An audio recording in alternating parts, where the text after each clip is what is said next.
Bueno, pues ya estamos todos listos, creo que podemos dar inicio a la mesa.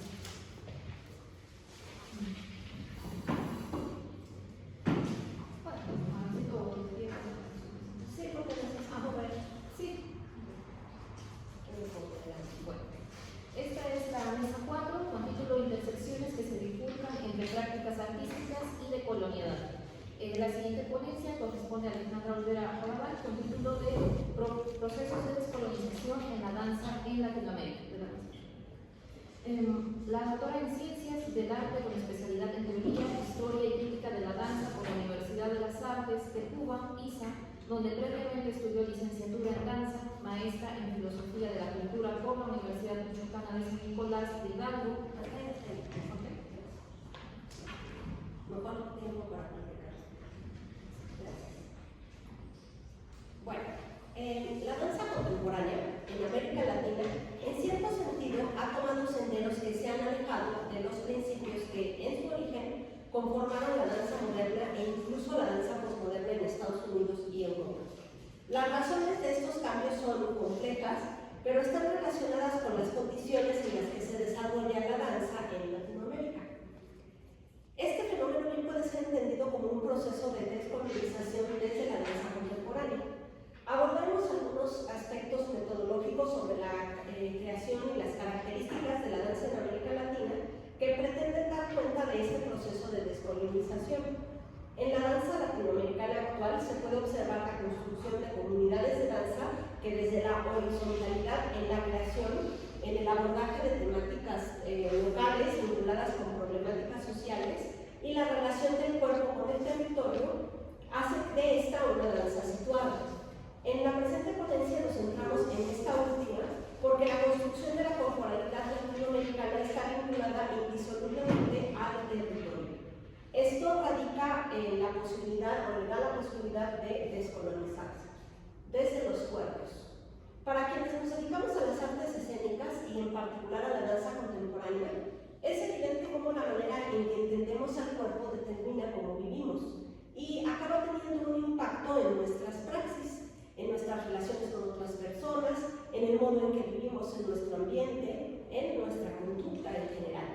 Por ello, una de las subversiones más profundas que podemos hacer en una sociedad tiene que ver precisamente con la transformación de los cuerpos. La construcción de la noción de cuerpo-máquina ha producido un extrañamiento del cuerpo muy conveniente cuando se trata de deshumanizar los procesos corporales, lo cual hace posible el uso de los cuerpos para fines productivos, de mercado o para fines bélicos.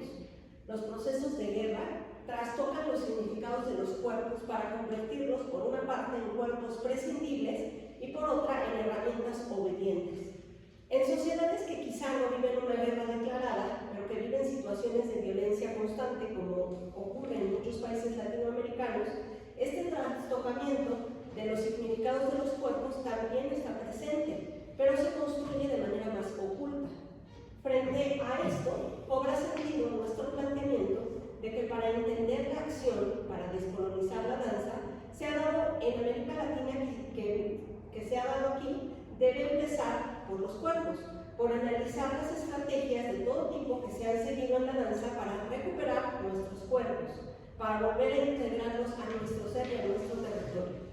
Esto en concordancia con las propuestas que hacen Guattari y Rolnik en su libro Micropolítica, Cartografías del Deseo, en relación a lo que ellos proponen como procesos de singularización. A esta máquina de producción de subjetividad opondría la idea de que es posible desarrollar modos de subjetivación singulares, aquello que podríamos llamar procesos de singularización de una manera de rechazar todos estos modos de codificación preestablecidos, todos estos modos de manipulación y de control a distancia, rechazarlos para construir modos de sensibilidad, modos de relación con el otro, modos de producción y modos de creación que produzcan una subjetividad singular.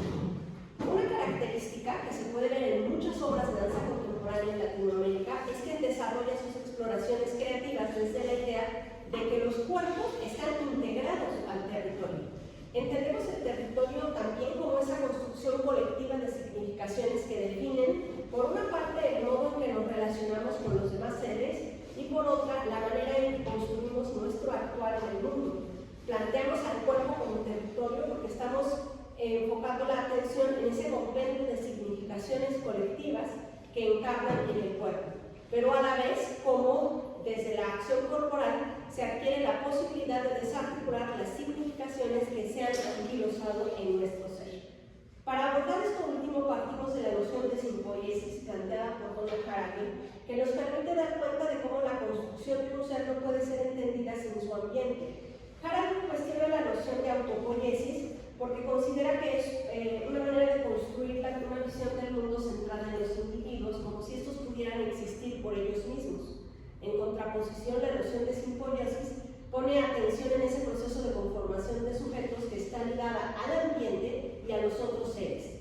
Donna Haraway, en su libro Seguir con el problema, comenta: sí, es verdad que ni la biología ni la filosofía pueden continuar apoyando la noción de organismos independientes en entornos, es decir, una suma de unidades interactivas más contextos, reglas. Entonces, el nombre del juego es, sin lugar a dudas, simpoiesis.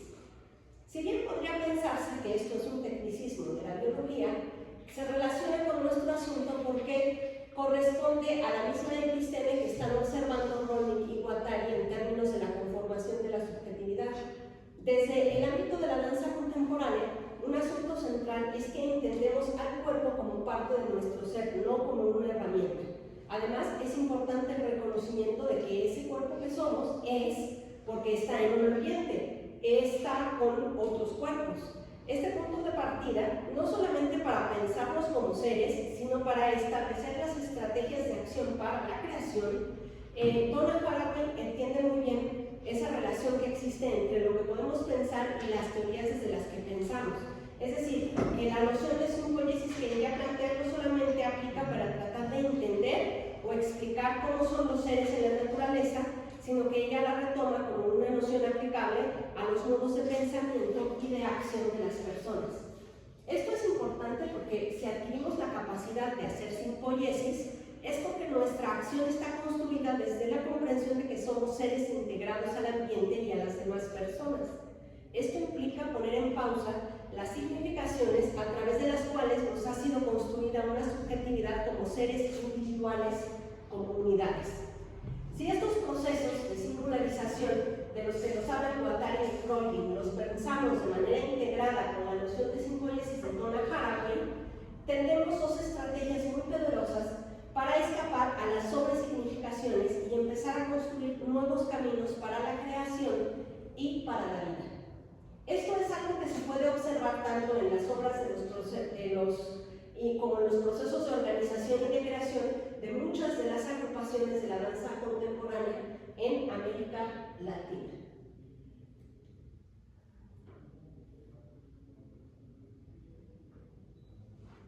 Un ejemplo de un estudio de danza y cuerpo-territorio.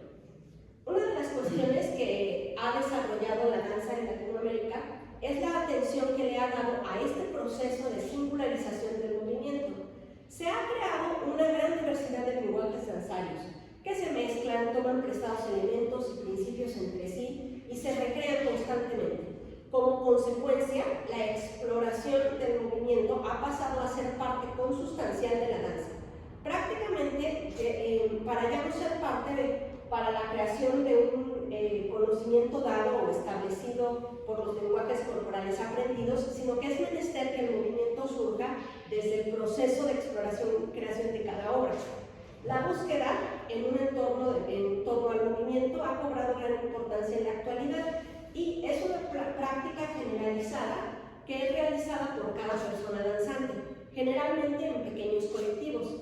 Esto podría hacer pensar que cada agrupación recorre sendas claramente diferenciadas en torno al movimiento danzario que produce. Sin embargo, sí es posible observar que existen puntos de encuentro en la manera en que se construye el movimiento de artistas provenientes de diversos lugares. Es decir, que aunque no exista un lenguaje específico unificado común a todas las personas que hacen danza contemporánea en América Latina, sí existe cierta construcción de la corporalidad que es compartida y que le permite el intercambio corporal fluido entre bailarines y bailarinas. En este sentido, podría pensarse que la originalidad en el movimiento corporal realizado por quienes danzan no tiene que ver con que sea único y distinto del que realizan las demás personas, sino con el hecho de que surge de la exploración particular que cada persona danzante hace. Es decir, que surge desde el cuerpo que es, en un proceso de singularización, pero que a la vez este encuentro entre cuerpos es lo que permite la conformación de un cuerpo colectivo. Es necesario entender al cuerpo danzante latinoamericano como un cuerpo que está a la vez como cuerpo colectivo y como cuerpo territorio. Es un cuerpo en simpoiesis. En la presente investigación se ha realizado análisis de diversas obras y agrupaciones latinoamericanas en la que está presente la pregunta por la conformación del cuerpo y su relación con el territorio. Por cuestiones de tiempo, en esta ponencia solamente analizaremos a Margarita Valli, quien es una coreógrafa y videoasta argentina que ha realizado obras de videoinstalación, videomapping e interactividad.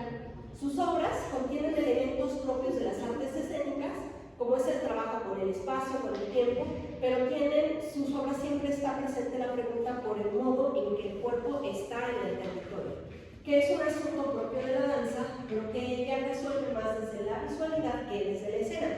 Es decir, que para dar respuesta a cuáles pueden ser las relaciones que tiene el cuerpo y su movimiento con el espacio, ella se vale de la filmación y desde la visualidad aprovecha los recursos que ofrece la filmación y la edición para la construcción de la obra para dar respuesta a esta pregunta. Margarita Valli, en muchas de sus obras, utiliza elementos de la naturaleza, particularmente el agua. En sus primeras obras filmográficas trabajó mucho en espacios naturales y en lugares reales. Después, las obras más recientes, en donde ella trabaja con nuevos medios digitales, si bien las filmaciones muchas veces continúan haciéndose en el agua. La relación del cuerpo con el espacio ya no pretendía presentar un espacio natural o un espacio real. Ya no pretendía, digamos que más bien construía espacios desde la virtualidad que se construyen en un trabajo de videoinstalación y que tienen características más onímicas, puesto que alteran esa relación habitual del cuerpo con el espacio y sus objetos.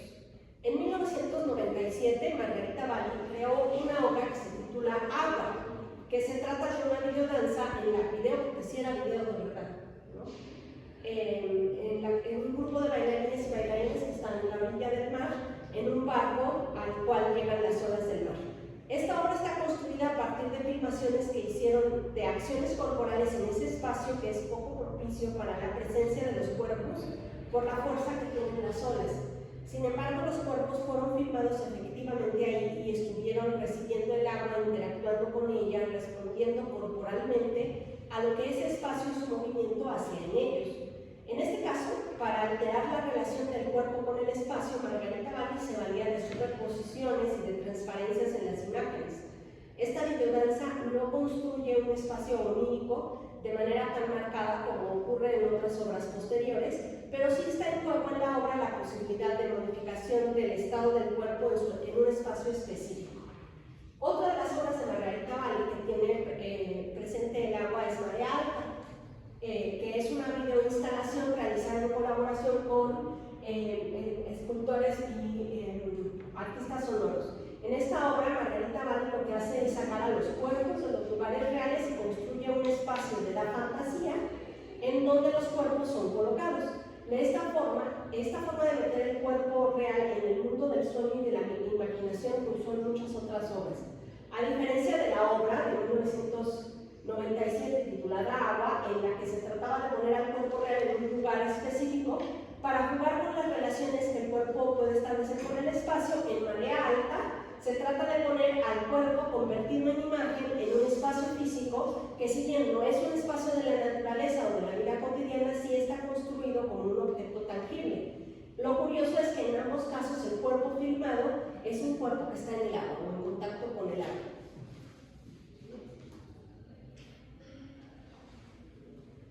Para concluir, quiero decir que la danza contemporánea establece, a través de sus prácticas creativas, ciertas estrategias que bien pueden ser entendidas como herramientas de resistencia frente a la normalización de los individuos, frente al intento de las sociedades capitalistas de homogeneizar y unificar a las personas.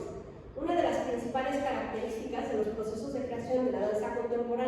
Latinoamérica, es que se constituyen como acciones colectivas que permiten la conformación de un cuerpo colectivo y al tiempo abren procesos de singularización de las personas danzantes.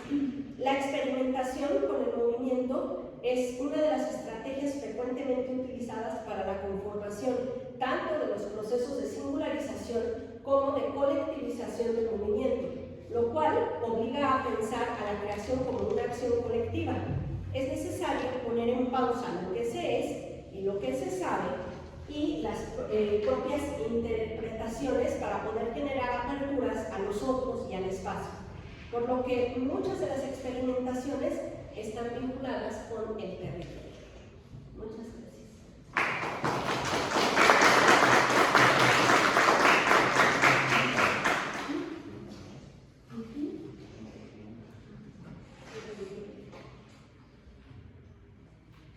Muy bien, ahora damos paso a la presentación de Zuleika Rodríguez Gutiérrez, A Cielo Abierto y Bajo el Sol, Estéticas Travestis y Procesión de Territorio de Intersección en el Espacio Público Urbano.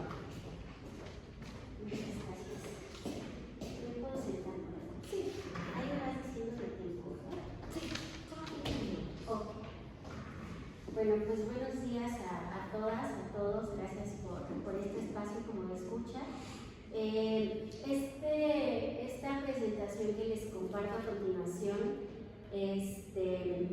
pues es como una propuesta más, o lo pienso, lo siento, lo asumo más como un guiño afectivo, que va siguiendo los trazos de lo que me gustaría nombrar como una cartografía de la desobediencia, a través de el ejercicio político de intervención creativa en el espacio público urbano que realizan hace más de 3 décadas las mujeres creando en La Paz, Bolivia. Entonces, bueno, antes de compartirles quiénes son las mujeres creando, cuál es su trabajo, quiero como un poco a manera de advertencia o compartirles que realmente lo que les voy a presentar es un recorrido muy personal desde mi tránsito, ¿no?, por las calles paceñas allá por la primavera de 2023, donde pues coincido con las mujeres creando y me encuentro con ellas, con sus prácticas, pues un poco también desde mis inquietudes temáticas, que en ese entonces se situaban entre la afectividad, la memoria social, los procesos de patrimonialización, pero que bueno, ya han pasado 2 años de eso, ahora en términos epistémicos me sitúo en otro lugar. Sin embargo, pues quise aprovechar este espacio como para compartir esta praxis, por lo que pues mi presentación no tiene como gran profundidad teórica, sino que es más bien una construcción muy desde la experiencia, ¿no? Y bueno, si quieres pasar, gracias. Bueno, conocí a esta comunidad de mujeres creadoras, como ya les dije, en primavera de 2023, cuando me abren un pequeño espacio habitacional La Virgen de los Deseos, que es un edificio, una casa en la zona urbana de La Paz, donde pues las mujeres creando tienen como su espacio habitacional, su espacio comercial, su espacio pues autogestivo, y ahí me hospedé algunos días y bueno, en ese transcurso pues pude compartir con ellas pues la comida, el descanso, la palabra, y en ese encuentro pues realmente fue algo como que tuvo mucho impacto en mí, porque las mujeres creando se fueron presentando ante mí como un cuerpo político con gran potencia, ¿no?, como un movimiento antisistémico, como un movimiento antipatriarcal, pero también como un territorio que habita la inconformidad, ¿no?, como un territorio que habita la desobediencia y la habita justamente desde la intervención en el espacio público urbano, ¿no? Entonces, bueno, también me gustaría un poco compartirles que, digamos que ellas ya llevan 30 años así de acciones y prácticas ininterrumpidas en las calles de La Paz, Bolivia, y eso también ha permitido que se conforme como un órgano político pues que legitima, ¿no? Pues prácticas de acción política antisistémicas muy frontales, ¿no? Pero también han relacionado mucho su práctica con la intervención artística, con la pedagogía feminista, aunque en realidad pues ellas no se asumen desde la práctica artística, ¿no? Ellas no se asumen como activistas, sino justamente desde la acción política, ¿no? Como ese poder transformador para construir otros procesos de territorialización, para pensar otras formas de habitar el espacio público urbano, desde la reivindicación de cómo habita, de cómo ocupa, de cómo transita ese espacio, sobre todo pues, los sectores sociales que integran las mujeres, ¿no? Mujeres desde sus diversas corporalidades, ¿no? Se llaman a sí mismas cholas, lesbianas, biblochas, comerciantes, trabajadoras sexuales, trabajadoras domésticas, etc. ¿no? Es un colectivo de mujeres con una amplia diversidad de componentes tanto identitarios también como económicos y comerciales, ¿no?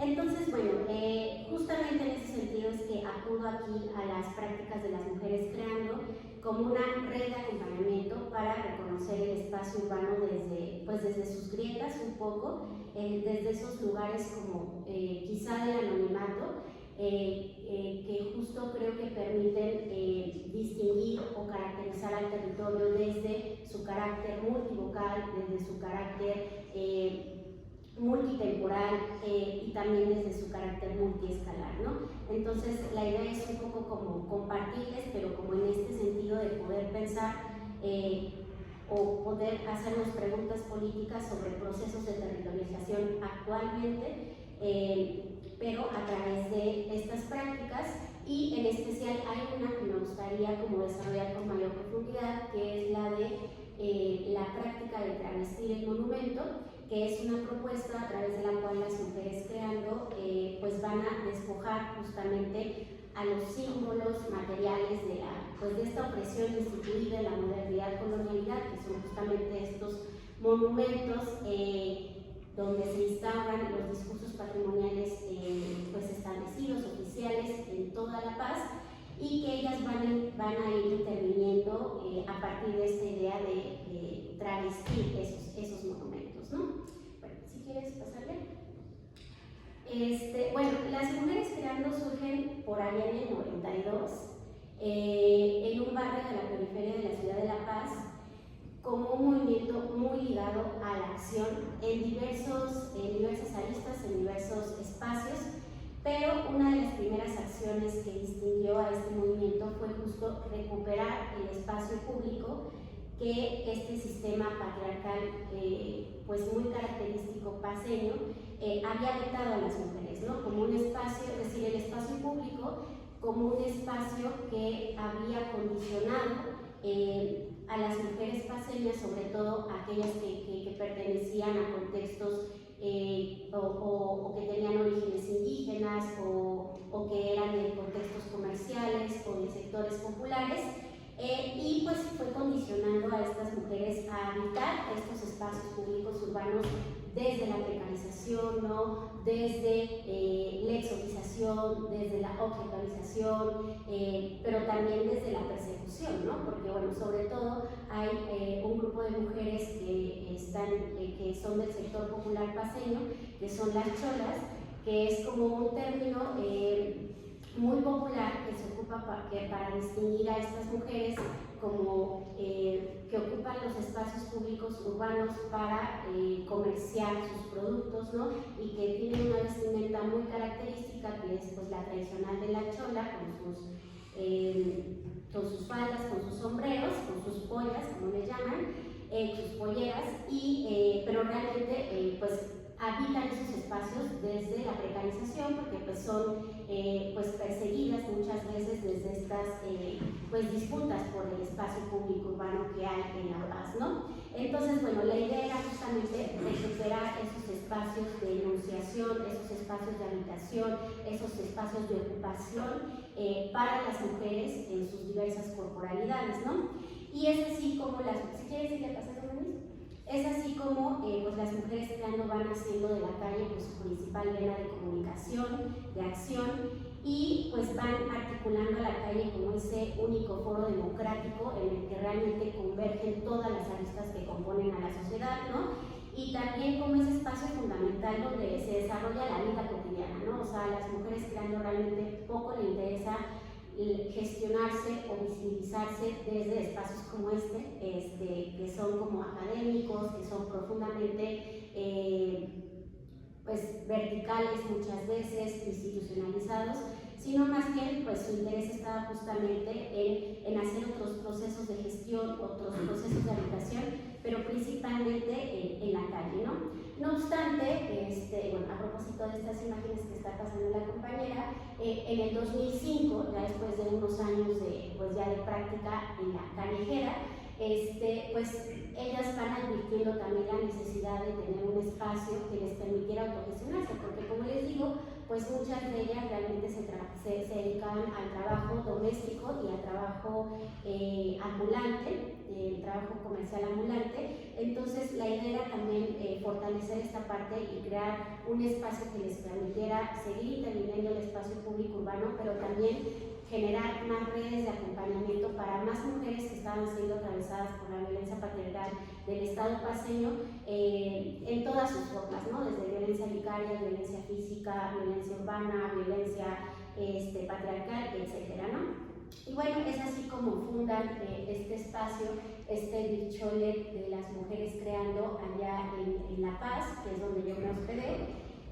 Y bueno, se van constituyendo como un grupo al que se van sumando mujeres de distintos sectores, sobre todo populares, de La Paz, y pues van nutriendo ese espacio con diferentes servicios que brindan a estas mujeres, ¿no? Como el servicio de librería, como el servicio de comedor, ¿no? Donde además justamente el tema de la comida es un espacio, es un elemento que está muy internalizado en la cultura popular paceña, pero que ellas justamente van a retomar un poco también para recuperar este espacio, no solamente doméstico del cuidado o del júbilo, sino también como este espacio de reivindicación de poder manual, ¿no? O sea, las mujeres creando su principal instrumento de acción, pues es el trabajo manual en todas sus vertientes, ¿no? Puede ser artesanal, puede ser comercial, de todo tipo, ¿no? Mural, naturalmente. Entonces, bueno, entre los servicios que ofrecen en esta casa de la Virgen de los Deseos está la librería, tienen una biblioteca escolar, tienen un comedor, tienen una sala de proyección audiovisual, porque bueno, también, digamos, dentro de esta diversidad de prácticas y de personas que integran el movimiento, también hay muchas personas que se dedican a la producción audiovisual. De hecho, han sacado un par de documentales justamente de su práctica, y pues ese espacio es justamente su espacio de proyección hacia el exterior, ¿no? Y también dan servicio de alojamiento, que es el que justamente yo aproveché, y que tiene como dos modalidades, uno que es justo para las personas que a lo mejor forman parte de movimientos sociales y que quieren como un poco hacer intercambios en este tenor de democratizar los espacios públicos urbanos, y también hay otro espacio que está destinado específicamente a hospedar a mujeres que han sido víctimas de violencia, ¿no? Y que va de la mano a tres plataformas que también tienen su sede ahí en la Casa de la Virgen de los Deseos. Uno es Las Mujeres en Busca de Justicia, que es un servicio legal de acompañamiento jurídico que dan y brindan a mujeres justamente de sectores populares, trabajadoras domésticas y trabajadoras también trabajadoras, me parece que en situación de prostitución, donde pues les dan acompañamiento jurídico. Muchas de ellas, por ejemplo, llegan a la Casa de las Mujeres Creando ya en procesos suspendidos o continuados o que ya están judicializados. ¿Por qué? Pues porque sus parejas pues incluso las han sacado de sus viviendas o les han sustraído a sus guaguas, así es como les llaman a las infancias allá, y bueno, les dan este acompañamiento y bueno, realmente es un acompañamiento jurídico muy completo que incluso pues, se ha popularizado mucho dentro del imaginario social en La Paz, ¿no? O sea, muchas mujeres acuden a este espacio específicamente a resolver casos que tenían suspendidos así años, ¿no? Hasta décadas, y pues logran un acompañamiento mucho más completo, ¿no? Y también en ese espacio está el proyecto de Mi Mamá Trabaja, que es un proyecto pedagógico justamente para mujeres trabajadoras del hogar y mujeres en situación de prostitución, para que pues sus guaguas pues tengan apoyo escolar y en muchos casos también apoyo en cuanto a hospedaje, en lo que pues sus procesos jurídicos pues van teniendo y van adquiriendo mucho mayor certeza, ¿no? Y la última actividad, que es la de la Radio Deseo, que es la que pues más se ha, digamos que, potencializado a nivel social en La Paz, que es una radiodifusora, pues sí, con un tinte pues anarcofeminista muy marcado, y que justo da también, pues sí, que ha tenido alcances pues en lo que se refiere como a movimientos sociales y problemáticas sociales de gran arraigo en la sociedad paseña. Y bueno, ¿cómo ves el tiempo? Es que un minuto. Bueno, viene la parte más importante, pero voy a tratar de resumirla. Las mujeres creando tienen dos formas de intervención que han realizado de manera constante en el espacio público en estos 2 años. Una es el graffiti, que bueno, ya han estado observando un poco cómo es esta caligrafía y esta estética caligráfica. Voy a un poco apoyarme en el texto para aprovechar el tiempo. Esta idea del graffiti es una de las formas más potentes con las que toman el espacio público, no solo porque sus grafitis recorren todo el territorio nacional, sino por el carácter pues provocativo y la estética caligráfica que las distingue, aunque siempre se trata de creaciones colectivas. Pero pues sin duda socialmente la gente asocia directamente estos murales y estos grafitis con la práctica de las mujeres creando, y en ese sentido también las grafitadas de las mujeres creando pues van a ir terminando, van a ir digamos que dándole otro sentido al espacio público urbano, porque sobre todo en el periodo del evonismo los muros eran muros de propaganda política, ¿no? Entonces ellas van un poco desplazando el uso de estas paredes como propaganda política y van repolitizando el espacio público, ¿no? Van operando otras discursividades, otras pedagogías, o más bien otras contrapedagogías, justamente con esta idea de hacer deliberadamente a mano el grafiti, ¿no?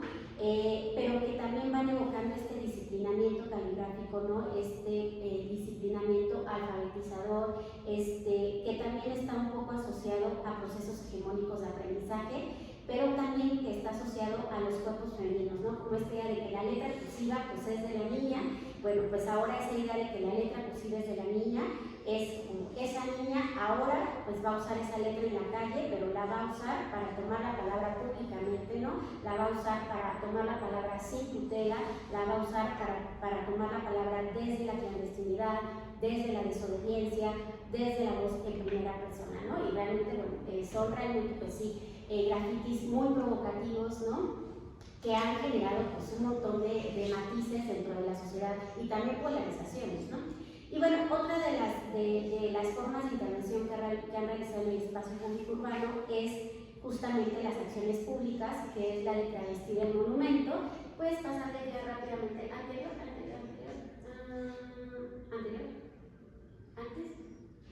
ese está bien. Bueno, una es la que estaba al inicio de la presentación, que, bueno, de las que mayor alcance y mayor eco han tenido en la sociedad paseña, que es la de la intervención en el monumento al soldado caído, que está en el centro de La Paz, y que pues realmente es la intervención colectiva apuntó un poco como a proponer otros lenguajes para la enunciación de la lucha, porque la idea de la lucha es algo que está muy arraigado en los procesos de patrimonialización, sobre todo en espacios urbanos, en La Paz, ¿no?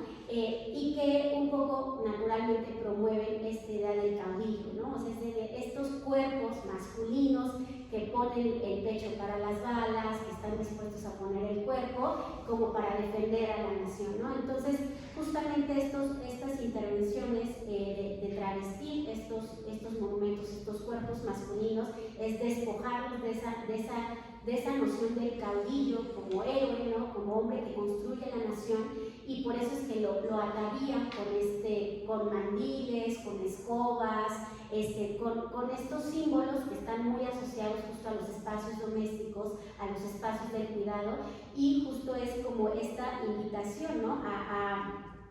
Pues a no seguir poniendo el cuerpo, ¿no? Y a no construir esta idea, o no seguir legitimando estos discursos de poder desde una corporalidad muy arraigada a la idea del cabello, que bueno, o sea, estamos hablando ya de más de 100 años de esa idea que no puede seguir instaurándose, ¿no? Como en el imaginario social. Otra de las intervenciones que, de hecho, ahí al monumento de Isabel la Católica, que está en la Plaza Central de La Paz, pues realmente se le han hecho muchísimas cosas, sobre todo en los meses de octubre, que son como los meses más álgidos en este sentido de la reivindicación de lo indígena frente a los procesos de colonización. Y bueno, una de las más, digamos que con mayor exponencia, fue la de la intervención que se hizo en el 2020, en octubre del 2020, donde incluso se rebautizó, se retituló este monumento como la Plaza de la Chola Globalizada, un poco como también para reivindicar esta idea de la mujer mestiza, que ya no tiene tampoco como esta corporalidad tradicional, pero que tampoco es una corporalidad totalmente cosmopolita. De hecho, La Paz pues es una ciudad que está así en medio, en ese espacio liminal entre lo cosmopolita, entre lo rural, entre lo indígena, ¿no? Y conversan como que esas corporalidades ahí. Entonces, bueno, la vistieron como una chola, y luego en octubre del 2024 hicieron una intervención no destructiva donde lanzaron pintura a esta Isabel la Católica, y pues bueno, hay que decir que sí, son intervenciones no destructivas, son intervenciones no violentas, pero sí son explícitas, ¿no? O sea, sí son intervenciones frontales que sí implican una agresividad, que sí implican un arrojo del cuerpo, ¿no? Una capacidad de desobediencia justamente a las fuerzas sistémicas de opresión, y que también han tenido grandes costos sobre sus cuerpos, ¿no? O sea, ellas han pisado los espacios de retención muchísimas veces, ¿no? O sea, el cuerpo está siempre puesto en sus acciones públicas, ¿no?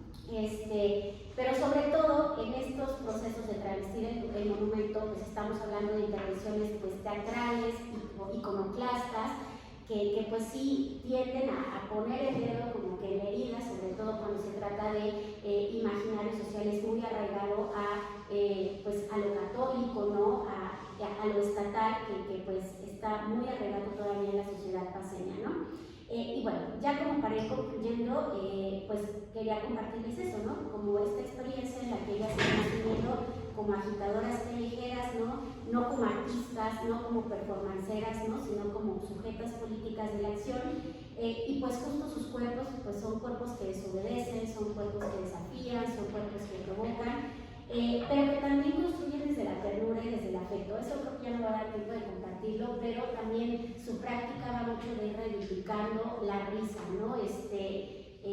Bueno, igual eso, pues si hay preguntas, me doy como chance de desarrollarlo. Y pues ya, gracias por compartir.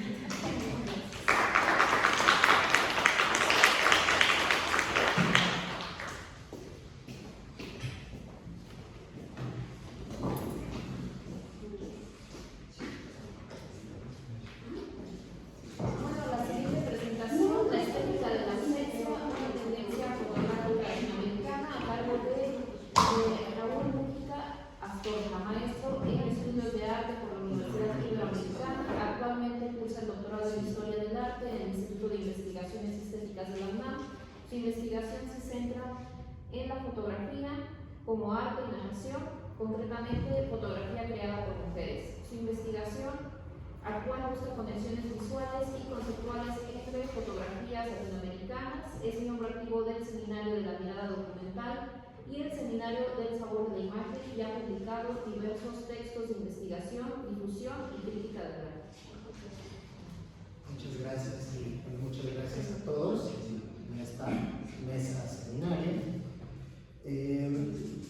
Yo trabajo en fotografía, soy historiador del arte, así que voy a mostrarles muchísimas cosas. Comienzo.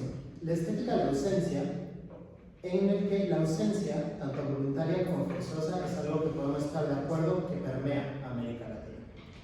Puede ser causada por las desapariciones forzadas, por el narcotráfico, narcotráfico, la violencia paraestatal, la migración generalizada hacia diferentes núcleos del continente o las violencias focalizadas como los feminicidios, la violencia de género y diferentes masacres a grupos específicos.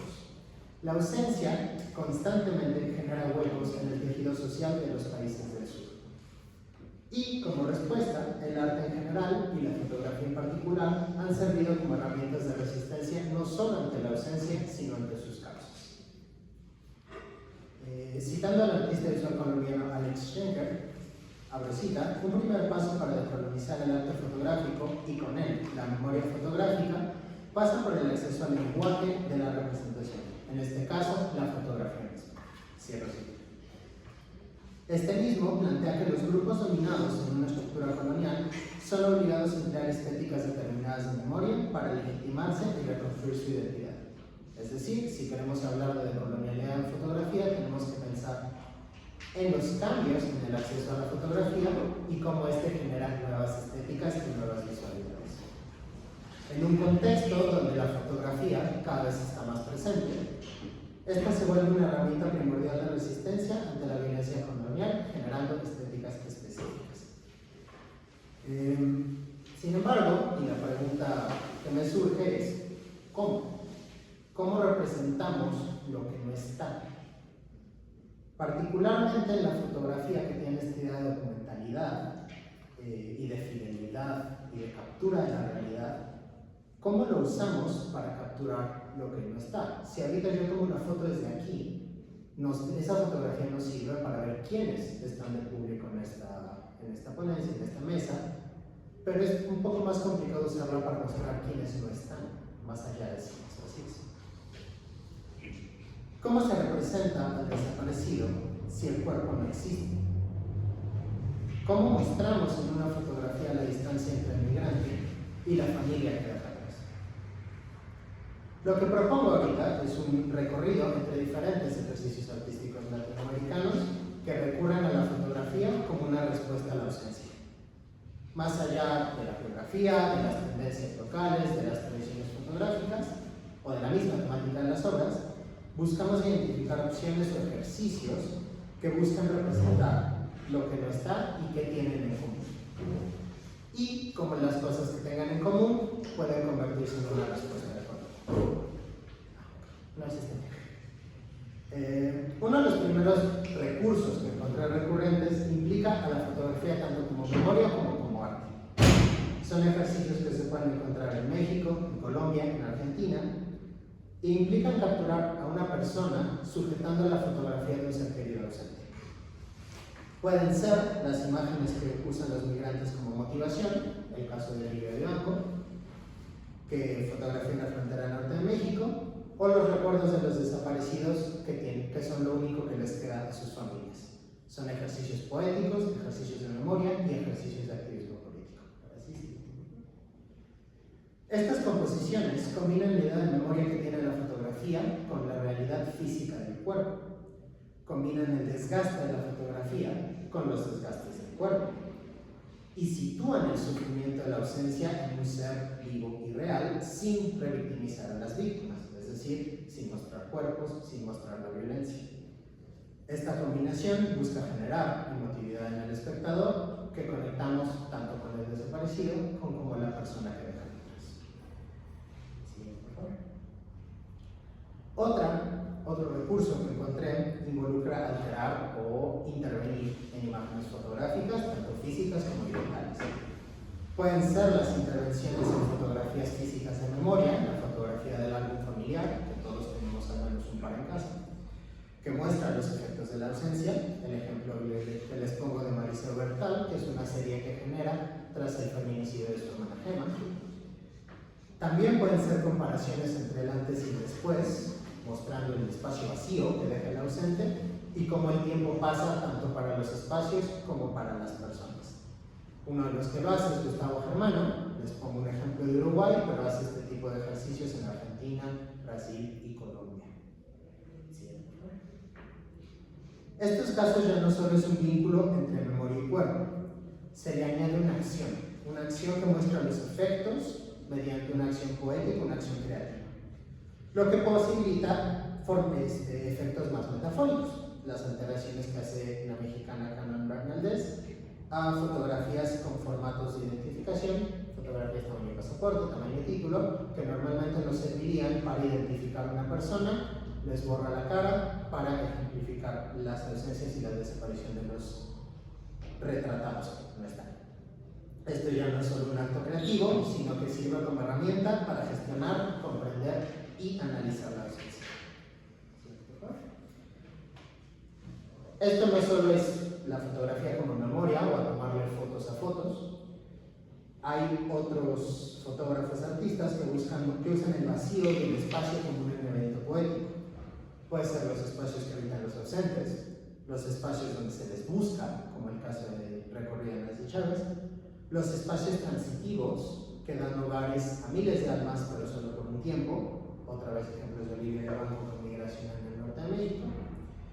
Estas fotos de naturaleza, arquitectura y un poco de espacios liminales se vuelven huellas de esta ausencia con contexto. Realmente estas imágenes podrían ser estilos de alguna película o unas fotografías X, pero cuando entendemos y son contextualizados en estas narrativas de ausencia, adquieren un nuevo significado. Siguiente, por favor. Estos son los extremos a los horrores de la violencia y de la desaparición forzada. El espacio se vuelve la única huella del cuerpo ausente, que estuvo, vivió, murió y sufrió en esos espacios. Como la serie que les pongo, El lamento de los muros de Pablo Lüttinger, que denuncia la dictadura argentina no con los muertos, sino con las casas de desaparición. Bueno, otra forma que también recurre al vacío refiere de nuevo al cuerpo, la figura humana, que es la silueta. La silueta es algo que se usa en muchos ejercicios artísticos, sobre todo en cine, y también tiene una referencia hacia la práctica forense. El vínculo con el cuerpo se combina con el anonimato. Podemos identificar que la silueta es humana, podemos identificar un poco la complexión, si es masculino o femenino, pero no tiene rostro. Así que se vuelve a la vez conexión con un humano, pero se vuelve anónimo. La silueta se puede usar como sustituto del ausente, lo que hace Sonia Madrigal, que coloca siluetas en los sitios donde se encuentran cuerpos de feminicidios en el Estado de México, o pueden ser referente de la humanidad del ausente, como las protestas que retrata Slashinsky. Y bueno, un último recurso que encontré es retratar objetos, que es un poco similar a retratar fotografías. Retratar pertenencias, ropa, objetos cotidianos recalca la humanidad del ausente, nos muestra una historia detrás, nos muestra la cotidianidad de una persona, las historias, los recuerdos que implican tanto para el que no está como para los que deben. Bueno, para estos son algunos ejemplos, y si bien es interesante ver cómo en diferentes coordenadas geográficas se usan recursos visuales muy similares, realmente si lo vemos superficialmente, esto pueden ser coincidencias o copias, o alguien vio algún ejercicio ahora que tenemos los intercambios digitales y lo podríamos dejar ahí.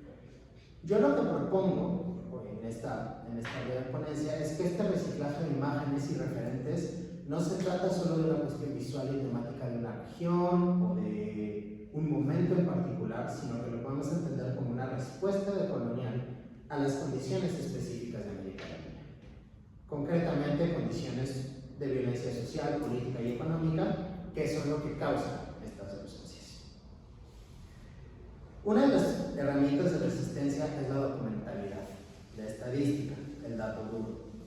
El número de desaparecidos por las dictaduras, el número de desplazados por el narcotráfico, incluso las remesas que llegan a entrar en cada país, eso trae un ausente detrás. Estos ejercicios no buscan hacer un ejercicio documental ni estadística, no hay gráficas, no hay mapas. Estos ejercicios tienen una carga emotiva. Cuando son reflexiones personales, cuando la genera un artista para procesar su propio duelo, o buscan generar esa respuesta emotiva, cuando, por ejemplo, los ejercicios de migración. pueden hacer los dos, intentar los dos. Son estas contemplaciones emotivas lo que se siente al crear y al observar estas imágenes, lo que permite establecerlos como un acto de resistencia ecológica. Cada uno de estos ejercicios busca esta respuesta emotiva humanizando a los ausentes y generando empatía con los que se quedan detrás. Esta contemplación emotiva es algo que ha mencionado un poco Walter Mignolo para establecer criterios de la colonial, pero creo que lo planteó un poquito mejor Enrique Dussel. En sus hipótesis para una estética de la liberación dice, abro cita, la estética de la liberación es, ante todo, la interpretación de toda la estética desde el criterio de la vida como belleza y de la muerte como criterio de fe. Cierro cita.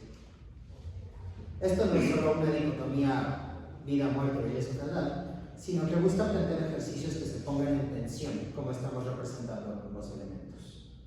Todos estos ejercicios fotográficos evitan la representación de la muerte, evitan representar la ausencia desde el morbo, desde la deshumanización. Se están centrando todos en la parte vital de la ausencia, un poco como belleza. Buscan recordar al ausente como un humano, con cuerpo, con objetos personales, con recuerdos y memorias. Se rehúsan a victimizarlo, como la prensa amarillista, o a volverlo un número, como la estadística. Y bueno, creo que voy bien de tiempo, pero claramente esto fue un poco un ejercicio breve. Esto fue resultado un poco lateral de mi investigación doctoral.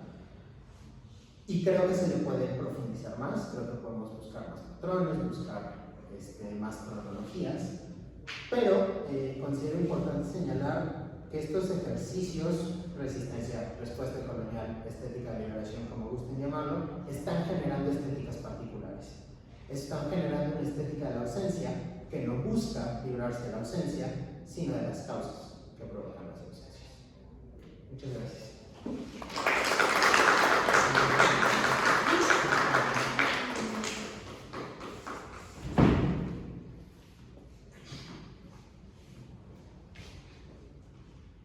Bueno, la siguiente presentación con título Modernidad ambivalente, el jazz como arte revolucionario, a cargo de Cristian Francisco Gutiérrez Manzano, estudiante de la licenciatura en Filosofía y la licenciatura en Derecho de la Universidad de Guanajuato.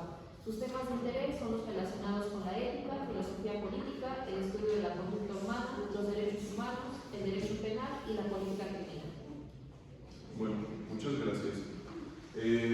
Pues nada, quiero comenzar la ponencia mencionando que esta parte de un interés y un amor personal que tengo por este tipo de música que es el jazz, y también a partir de mi propia lectura relacionada con este tema, ¿no? Preliminarmente quisiera decirles que, bueno, entendemos nosotros que el jazz es una música eminentemente negra, ¿no? Y no menciono negro como peyorativo, sino a partir del origen que posee. También decimos que la historia de esta música del jazz lleva aparejado el relato de las personas afrodescendientes en América, por razones que voy a mencionar en unos minutos. Y también mencionamos que el ejemplo del jazz es característico para explicar cuál es su relación con la modernidad, en función de que consideramos que pretende una búsqueda de la libertad social, particularmente de las personas afrodescendientes, ¿no? Bueno, nos apoyamos en la lectura de Bolívar Echeverría, en particular dos textos, uno que se titula que es La modernidad de 2009 y otro que se llama La modernidad de lo barroco, de 1998. En el primero, él define modernidad como un conjunto de comportamientos que aparecen desde hace varios siglos en la vida social y que el entendimiento común reconoce como discontinuos e incluso contrapuestos a la constitución tradicional de esa vida. Cierro la cita. Asimismo, nos menciona que la modernidad posee un primer nivel que es, cito, una realidad de concreción en suspenso o potencial. Cierro cita. A partir de esto podríamos decir que el proceso de modernidad al que se refiere Bolívar Echeverría es uno capitalista, ya que se encuentra inserto en este modo de producción. Bueno, en la lectura que les acabo de mencionar, el autor nos explica tres fenómenos de la modernidad que nos pueden ayudar a comprender en qué consiste, y el objetivo de la ponencia principalmente es explicar estos fenómenos y mencionar cómo es que el jazz desde su propia trinchera se hace cargo de cada uno de estos, constituyendo una forma de resistencia ante la modernidad. El primer fenómeno que menciona Echeverría es el desarrollo de una confianza práctica en la dimensión puramente mundana o física de la capacidad técnica del ser humano. Esto, de acuerdo con el autor, posee una incidencia geográfica, pero también una incidencia espiritual, ya que traslada el foco de atención de la vida, el foco de atención deja de ser la vida en el campo para pasar a la vida en la ciudad. Asimismo, se abandona la dimensión espiritual del ser humano, puesto que nos centramos en una dimensión puramente mundana o física, como hemos mencionado, ¿no? Nosotros decimos que el jazz rescata los elementos bucólicos, los elementos de la vida en el campo, a partir de la raíz que encuentra en las canciones de trabajo o work songs, que son precisamente esta raíz que se encuentra en el jazz relacionada con los orígenes del pueblo afrodescendiente en América, ¿no? Las personas que trabajaban en el campo, la única manera que ellos tenían de hacer sus jornadas más llevaderas pues era precisamente generando música, y una música que les permitiera poder realizar un trabajo monótono, ¿no? Un trabajo que llevara cierto ritmo, un trabajo que fuera pues más sencillo para ellos. La manera que ellos tenían de hacerlo era precisamente emitiendo sonidos primeramente vocales, después rítmicos y bueno, estos sonidos se encuentran muy arraigados en la tradición del jazz, del blues, del rock, etc. Todo este tipo de música, ¿no? Asimismo, decimos que el jazz nos devuelve a la dimensión espiritual, también a partir de otra raíz que posee esta música, que son la fuente religiosa, ¿no? Los spirituals. La población afrodescendiente en América, pues no nada más a partir de la música que generaba para trabajar, pues pudo producir culturalmente, sino también de la música que ellos utilizaban en sus celebraciones religiosas, ¿no? Ya fueran las religiones traídas desde el continente africano o fueran las religiones derivadas del cristianismo a las que posteriormente fueron sometidos, ¿no? Esto para nosotros constituye un primer acto revolucionario y una de las trincheras a partir de las cuales el jazz comienza a combatir la modernidad, ¿no? El segundo fenómeno al que se refiere Bolívar Echeverría es la secularización de lo político. Abro cita: superar la dimensión de lo cultural como motor de la política para convertir a la institución estatal en una sociedad de propietarios que protegen sus propios intereses económicos. Cierro cita. Nosotros consideramos que el jazz responde a este fenómeno haciendo uso de las propias estructuras capitalistas, en particular de la industria musical, pues se apoya de esta para distribuirse. Entendamos que la creación del jazz, los orígenes del jazz y también la creación de la música grabada, pues son procesos paralelos o coetáneos, ¿no? Tenemos grabaciones antiquísimas de los rags, por ejemplo, que son una forma musical en la cual encuentra sus raíces el jazz, ¿no? Como el Entertainer de Scott Joplin, que es una pieza famosísima de las pianolas, ¿no? Que se comenzaron a vender estos rollos y se empezaron a distribuir, y asimismo también con la creación de los medios para la música grabada, como son los discos de acetato y los vinilos, pues entendemos que es a partir de esto que el jazz utiliza esta propia industria musical para extender su mensaje, que nosotros creemos es un mensaje de protesta contra el racismo y una manifestación de lo que la población afrodescendiente puede generar libremente como una música particular de esta cultura, ¿no?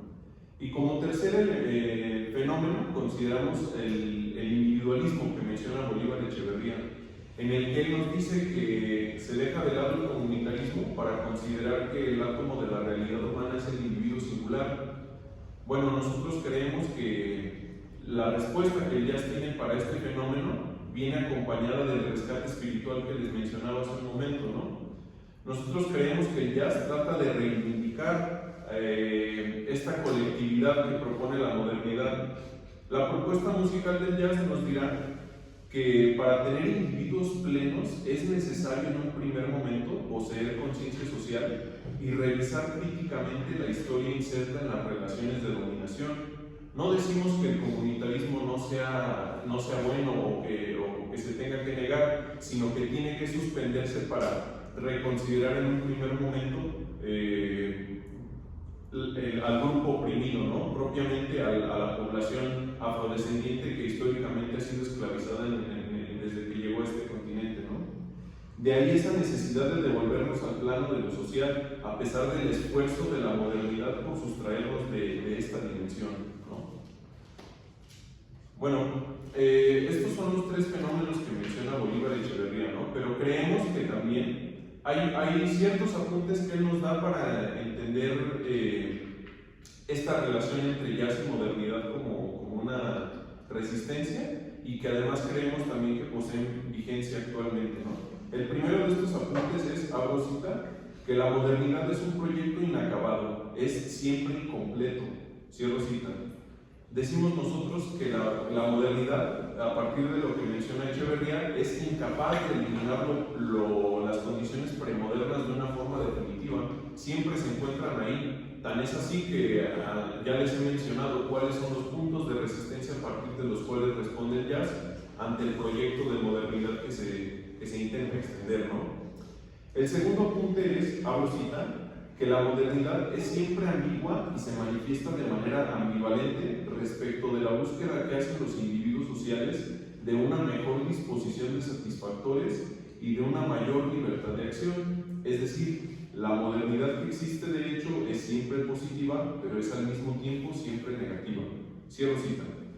Bueno, esto quiere decir que no es admisible en la dinámica social una reformulación completa del fenómeno político, pues por más que se orienten los esfuerzos modernos por transformar la realidad, siempre habrá un remanente de lo premoderno para encarnarse en dicha dinámica.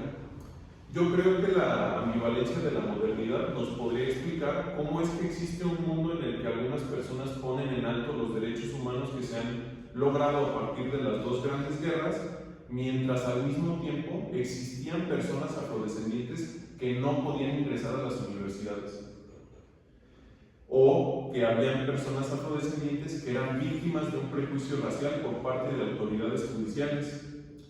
Por otra parte, creo que esta ambivalencia también nos explicaría que si estos fenómenos no ocurrieran, no tendríamos mensajes de protesta, tampoco tendríamos mensajes de revolución como el jazz, que nos hacen dirigir la mirada hacia este tipo de cosas y reevaluar la historia a partir de estos términos. Bueno, también quisiéramos considerar el concepto de etos barroco que aporta Bolívar Echeverría en la modernidad de lo barroco, como les mencioné, que él entiende como no aceptar el hecho capitalista ni sumarse a él, sino resistirlo. Abriré una cita. Implica elegir un tercero que no puede ser. Consiste en vivir la contradicción bajo el modo de trascenderla y de realizarla, llevándolo a un segundo plano imaginario en el que pierde su sentido y se desvanece. Bueno, Bolívar Echeverría nos explica que a partir de una contradicción, elegir el etos barroco implica trivializar estos extremos en lucha, ¿no? Nosotros advertimos que los extremos en lucha, como hemos mencionado, son por un lado el racismo exacerbado de las comunidades blancas que han esclavizado a los pueblos afrodescendientes, y por otro lado la lucha por la igualdad civil de estos pueblos afrodescendientes, ¿no? Creemos que ya se mantiene al margen de estos, puesto que se salta esa discusión. Una vez nos demuestra que su creación es libre y libre en grado absoluto, consideramos que se está brincando esta polémica para advertirla como innecesaria, ¿no? Diríamos, ¿por qué pondríamos en tela de juicio si las personas afrodescendientes pueden ser libres o no? Si lo estamos advirtiendo ya a partir de la música, y de una música que comienza desde lo más académico y termina siendo un jazz libre, ¿no? En el que cada músico está ejecutando a discreción como puede en su instrumento, ¿no? Bueno, nosotros creemos que se trasciende esta pugna a partir de tres características esenciales que hay en el jazz. La primera son los estándares, ¿no? El estándar en el jazz es una canción que se reversiona. Muchos músicos pueden tocar la misma canción, pero parece que nunca es la misma canción porque son versiones distintas, cada uno le da un matiz. Creemos que aquí se encuentra la cualidad paradójica o contradictoria que advierte Bolívar Echeverría. La segunda característica es la característica por antonomasia del jazz, ¿no? Que es la improvisación, en la que el músico se encarga de proveer de vida a la pieza, de mantenerla a flote, de no dejarla morir, de extenderla, muchas veces por largos periodos de tiempo. Creemos que aquí se encuentra el tiempo de ruptura con lo moderno que menciona Bolívar Echeverría, ¿no? La modernidad parece que trata de distinguir el tiempo productivo del no productivo, y en el jazz se extiende totalmente la longitud de las canciones, ¿no? Como he mencionado anteriormente, se provee de vida, se ejecuta un proyecto no trazado ni planificado en el aquí y en el ahora, a diferencia de lo que pretende la modernidad, ¿no? Así decimos que la improvisación sobrepasa cualquier discusión sobre la libertad de las personas. No es necesario ni cuestionarla, aquí se vuelve una trivialidad, es precisamente en este terreno de la improvisación. Y como tercer punto, mencionamos la autorreferencialidad en las piezas del jazz, particularmente en metáforas. Creo que aquí podríamos encontrar algo como lo que menciona Walter Benjamin, que es la imagen dialéctica, ¿no? Es decir, una imagen simbólica que nos permita una lectura crítica de la historia. Voy a mencionar dos ejemplos particulares, ya casi para concluir la ponencia, creo que voy a tiempo. El primero es la pieza Strange Fruit de 1939 de Bill Holiday, en la que se hace una metáfora hacia los linchamientos de las personas afrodescendientes y cómo se colgaban a estas personas en los árboles, estableciendo una comparación con la fruta que cuelga de estos árboles, ¿no? Les recomiendo que escuchen esa pieza. Y el segundo ejemplo que traigo para mencionar esta autorreferencialidad es la pieza Fables of Phobos de Charles Mingus, donde se establece un mensaje de protesta abierto y explícito en contra del gobernador Orval Phobos, quien no permitió la entrada de me parece que eran 5 estudiantes afrodescendientes a una universidad en la década de los 50. Aquí me parece que encontramos también ya claramente los mensajes de protesta, pero también la propuesta estética del jazz, que es un mensaje en contra del racismo y una reivindicación de la libertad de estas personas afrodescendientes, ¿no? Bueno, por último, creemos que el jazz viene a trastocar la concepción de la persona negra. No es algo con valor de uso, capaz de satisfacer una necesidad. Más bien, es algo con valor a secas, o mejor aún, con dignidad humana. Y lo demuestra con su música, una música libre que muestra las capacidades del espíritu humano cuando la discusión sobre la libertad de las personas es pasada por alto. Muchas gracias.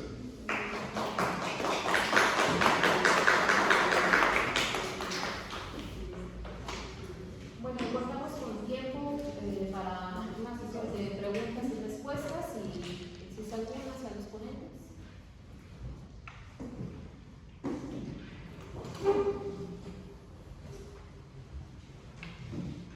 Pues si hay tiempo, yo puedo hacer dos, una para Rodrigo y otra para su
digamos, el carácter situado de dónde se están escribiendo las historias, ¿no? Porque claro, si hacías un panorama digamos, de la historia de Latinoamérica, ¿no? Y cómo se activan estos diferentes fenómenos, pero bueno, ¿qué podría decir, digamos, esta noción de huella de Riquet? En pocas palabras, Riquet dice en relación a esta categoría de huella que el hombre inscribe en los objetos una preocupación. Esa preocupación, digamos, se dilata a lo largo del tiempo de tal modo que bien puede llegar a ir más del futuro para, digamos, darle significado a aquello que está escrito, ¿no? Aquello que está escrito en ese objeto. Y por eso me parecía importante conectarlo con tu exposición, porque creo que esta categoría de huella, vestigio, Enrique, podría enriquecer aquellos aportes, o si no, también, o sea, y si no, ¿por qué quizá valdría la pena buscar, digamos, exclusivamente en las estéticas coloniales y quizá verlo también a partir de una perspectiva más amplia, porque al final se trata justo de restituir una dimensión histórica importante y lo que hemos visto y lo que mostraste es eso en el fondo, es decir, da la posibilidad de vestigio, pero ese vestigio también abre la posibilidad de preocuparnos por aquello, ¿no? Y preocuparnos y establecer una dimensión histórica, social, colectiva, etc. Bueno, espero que va a ser claro, ¿no? Pero un poco por ahí va. Sí, bueno, yo creo que voy a ser como muy breve. Gracias por darme el espacio para que comparte esa parte del afecto. Pues en realidad creo que estamos, o bueno, lo que les presenté pues es un trabajo, creo que de los más longevos, ¿no? Que hay en torno a la intervención del espacio público urbano, al menos como en el contexto latinoamericano, ¿no? Y es un trabajo que en efecto, ¿no? Se ha gestado como una gran red, ¿no? Como una gran red que sostiene no solamente una forma de habitar esos espacios de diferentes corporalidades, sino también pues desde el afecto, ¿no? Y no solamente en términos de afecto, sino también de afectividad, que es también como una cuestión como después de trabajar la idea del afecto. Pero sobre la idea de la risa, justo les quería compartir que uno de los primeros espacios, digamos que previos, que albergaron como estas acciones de intervención en el espacio público, previos a ya en el 2005 constituirse como la Casa de la Virtud de los Deseos, fue justo el Café Carcajada, que era pues, igual un espacio donde se reunían, donde hacían sus actividades de acción pública, y que justo se llamaba Carcajada por esta idea de la lucha, ¿no? La idea de la lucha creo que siempre está arraigada también a la idea no solamente del caudillo o del chauvinismo, sino también a la idea del sacrificio, ¿no? Y esa idea de la lucha arraigada a un cuerpo sacrificial, creo que es una idea también muy de la militancia masculina, ¿no? Sobre todo de izquierda, ¿no? Entonces ellas justamente hablan de poder reivindicar la risa en estos espacios de intervención, pero como esta risa como provocadora, ¿no? Esta risa que también habla de cómo en la adversidad también se puede construir una corporalidad distinta para la lucha, ¿no? Que no sea como esta idea de sacrificio o de poner el cuerpo, ¿no? O sí ponerlo, pero de otra manera, ¿no? Y en cuanto al afecto, bueno, ahorita estoy trabajando en muchas cuestiones como de afecto, pero no justo como desde ese vínculo quizá más topofílico, ¿no? Sino también como de entender que sobre todo, por ejemplo, cuando hablamos de patrimonio sobre piedra, ¿no? Que puede reducir aquí, estamos hablando de que hay referentes patrimoniales que además de esa carga histórica que posee el objeto, ¿no? Pues tiene una vitalidad material, ¿no?